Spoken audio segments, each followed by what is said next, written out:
السلام علیکم، میں اس ٹائم یوکے کے ایک خوبصورت سے پارک میں کھڑا ہوں۔ آج اس ویڈیو میں آپ کو یہ بتانے لگا ہوں کہ کیا 2024 میں یوکے آنا ورتھ اٹ ہے کہ نہیں ہے، کیونکہ 2024 میں کافی سارے نئے رول اور ریگولیشن یوکے گورنمنٹ کی طرف سے امیگریشن کے متعارف کرائے گئے ہیں، جن میں سے کچھ جو ہے وہ زیادہ تر جو ہے وہ ریسٹرکٹیڈ رولز ہیں، یعنی جن کی وجہ سے یوکے میں آنے والے لوگوں کی جو سیٹلمنٹ ہے اس میں کافی جو ہے وہ مشکلات پیدا کر دی گئی ہیں۔ تو آج اس ویڈیو میں ڈسکس کرتے ہیں کہ کیا 2024 میں اگر آپ یوکے آنے کا پلان کر رہے ہیں تو آپ کو کس ویزا پہ آنا چاہیے، کون سا ویزا ہے وہ بہتر ہے آپ کے لیے، اور کون سا ایسا ویزا ہے جو بہتر نہیں ہے، یعنی کہ یوکے آنا 2024 میں ورتھ اٹ ہے کہ نہیں ہے۔ تو سب سے پہلے یہ کبوتروں کا ذرا حشر دیکھ لیں، کتنے خوبصورت یہاں پہ لگ رہے ہیں کبوتر، اور یہ ایک لیک ہے، اس لیک کے اندر میں کھڑا ہوں، اور یہ اندر جناب یہ ساری ادھر جو ہے نا مخلوق اللہ تعالیٰ کی۔ پہلے میں آپ کو بتا دوں جو لوگ ورک ویزا پہ آتے ہیں اس میں دو قسم کے لوگ ہوتے ہیں۔ تو ایک اس میں سے ٹائپ یہ ہوتی ہے جس میں آپ کو ساتھ جاب بھی دی جاتی ہے۔ اگر آپ ورک ویزا پہ آ رہے ہیں یوکے میں اور اس ویزا کے ساتھ آپ کی جاب بھی اویلیبل ہے، یعنی اس میں آپ کو جاب بھی دیں گے، تو بھائی وہ بیسٹ آپشن ہوتا ہے۔ اس کے اوپر آپ اگر یہاں پہ 5 سال کا ویزا ہوتا ہے یا 3 سال کا، تو آپ 5 سال جب آپ پورے کرتے ہیں تو آپ کو یہاں پہ پی آر، جس کو ILR بھی کہتے ہیں، PR بھی کہتے ہیں، پرماننٹ ریزیڈنسی آپ کو یوکے میں مل جاتی ہے، یعنی آپ کے پکے پیپر بن جاتے ہیں اگر آپ یوکے میں کسی بھی ورک ویزا کے اوپر 5 سال پورے کر لیتے ہیں۔ لیکن کچھ لوگ ایسے بھی ہیں جو آج کل ایجنٹ کر رہے ہیں، وہ یہ کہتے ہیں کہ جی آپ یوکے میں آئیں ورک ویزا کے اوپر اور پھر یہاں پہ آنے کے بعد آپ کو جاب سرچ کریں، تو اس میں کافی زیادہ فراڈ ہوتے ہیں۔ فراڈ اس میں یہ ہوتا ہے کہ بھائی آپ کو جو جھانسا دیتے ہیں نا کہ یہاں پہ آنے کے بعد آپ نے جاب سرچ کرنی ہے، وہ غلط ہوتا ہے، کیونکہ یہاں پہ آنے کے بعد آپ جاب سرچ نہیں کر سکتے۔ اس کی ریزن یہ ہے کہ جو بھی بندہ جو اس کو ورک ویزا لگتا ہے پاکستان سے، اس کو ورک ویزا اسی بیس پہ لگتا ہے کہ آپ کو پہلے کوئی جاب ملتی ہے، یعنی جب تک آپ کو جاب یہاں پہ ملتی ہے پھر اس جاب کی بیس پہ آپ کا ورک ویزا جو ہے وہ اپروو ہوتا ہے۔ تو گورنمنٹ کا یہ رول ہوتا ہے کہ جس جاب پہ آپ یوکے میں آئے ہوتے ہیں، جس کمپنی میں آپ آئے ہوتے ہیں، اسی کمپنی میں آپ جاب کر سکتے ہیں۔ جو جاب آپ کو انہوں نے الاؤ کی ہوتی ہے، جس پہ آپ کا ویزا لگا ہوتا ہے، آپ وہی جاب کر سکتے ہیں۔ اس کے علاوہ آپ کوئی اور جاب لیگلی نہیں کر سکتے۔ پھر لوگ یہاں پہ آتے ہیں، ان کو پھر یہاں پہ آ کے سمجھ آتی ہے کہ یار یہ آزاد ویزا کا مطلب یہ تھا کہ کوئی اور جاب سرچ کر سکتے ہیں، نہیں کر سکتے۔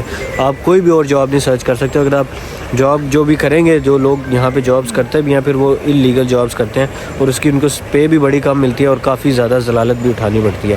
تو اگر آپ کو اس طرح کے ویزے کے اوپر اگر آپ آ رہے ہیں کہ جس میں آپ کو ویزا تو ہے لیکن آپ اس کے ساتھ آپ کو جاب نہیں دے رہے، تو بھائی پھر میرے خیال سے آپ کو اس ویزا پہ آنا ورتھ اٹ نہیں ہے۔ تو ورک ویزے میں جو 2 ٹائپس میں نے آپ کو بتا دیں، اب بات کرتے ہیں اسٹڈی ویزا پہ اوپر اگر کوئی بندہ آ رہا ہے 2024 میں، کیونکہ امیگریشن کے لاز کافی ریسٹرکٹ ہوئے ہیں خاص کر اسٹوڈنٹس کے لیے۔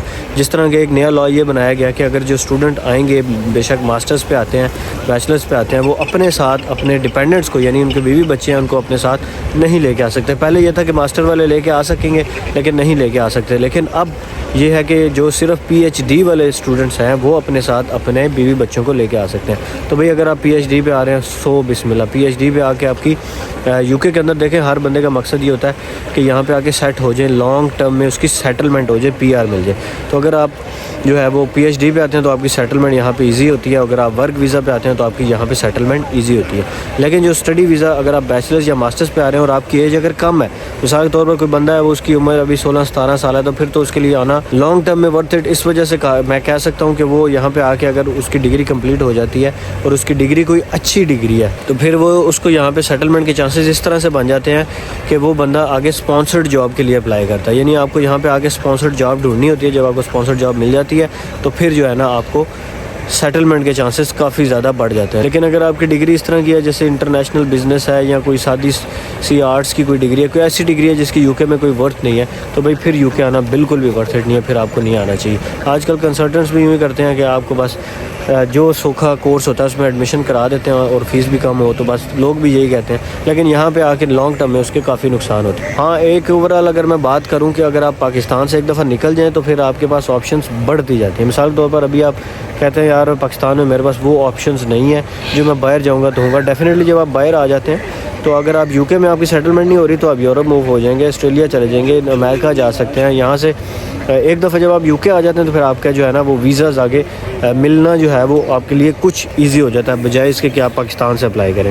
تو اوورآل میں یہ سمجھتا ہوں کہ اگر کوئی بندہ پاکستان میں بڑا اچھا سیٹ ہے تو اس کو UK صرف اسی صورت میں آنا چاہیے جب آپ کو اس کو پتہ ہو، کنفرم ہو، شور ہو کہ اس کی یہاں پہ سیٹلمنٹ ہو جائے گی. سیٹلمنٹ سے مراد یہ ہے اس کو PR مل جائے گی. اور وہ کیسے ملے گی؟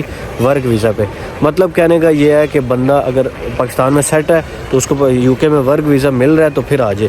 یا وہ بندہ بھی آ جائے جس کی پاکستان میں کافی جو ہے اچھی ڈگری ہے اور اس کو ایکسپیرینس بھی کافی زیادہ ہے، جیسے IT کا بندہ ہو گیا، کوئی میڈیکل ریلیٹڈ بندہ ہے، کوئی نرس ہے، کوئی ڈاکٹر ہے، اس طرح کا.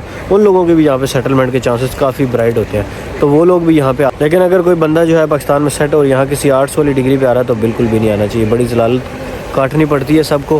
ضلالت تو خیر سبھی کاٹتے ہیں، لیکن ضلالت کے بعد اگر آپ کو صلہ بھی نہ ملے تو پھر زیادہ آپ لوگوں کو دکھ ہوگا. لیکن ضلالت کے بعد اگر آپ کی یہاں سیٹلمنٹ ہو جائے تو پھر وارے نیارے ہو ہی جاتے ہیں. لیکن پھر بھی آخر میں یہ کہوں گا کہ اگر کوئی بندہ پاکستان میں بڑا ہی تنگ آیا ہوگا تو وہ ایک دفعہ باہر ضرور آئے. کوئی نہ کوئی راستے کھل جاتے ہیں. کم از کم ایک دفعہ پاکستان سے باہر نکلتے ہیں کسی بھی کنٹری. UK سب سے ایسا کنٹری ہے جو آپ کو ویزا ایزیلی مل جاتا ہے. تو پھر آپ یورپ بھی موو کر سکتے ہیں، امریکہ بھی جا سکتے ہیں، کینیڈا، آسٹریلیا، کہیں بھی. یہاں سے مطلب ایزی نہیں ہے، یہ نہیں میں کہہ سکتا کہ یہاں سے آگے تو بس جہاں مرضی نکل جائیں. یہاں سے آگے بھی ظاہر ہے 100,000 مشکلات ہوں گی، اس کے بعد ہی آپ یہاں سے نکل سکیں گے. لیکن جس بندے نے ٹھان لی ہو، جس بندے نے یہ سوچ لیا ہو کہ میں بس سیٹلمنٹ کرنی کر رہی ہے، میں نے موڑ کے پاکستان نہیں جانا، پھر وہ نہیں جاتا. Thank you every one for watching. ملتے ہیں اگلی ویڈیو میں. خدا حافظ.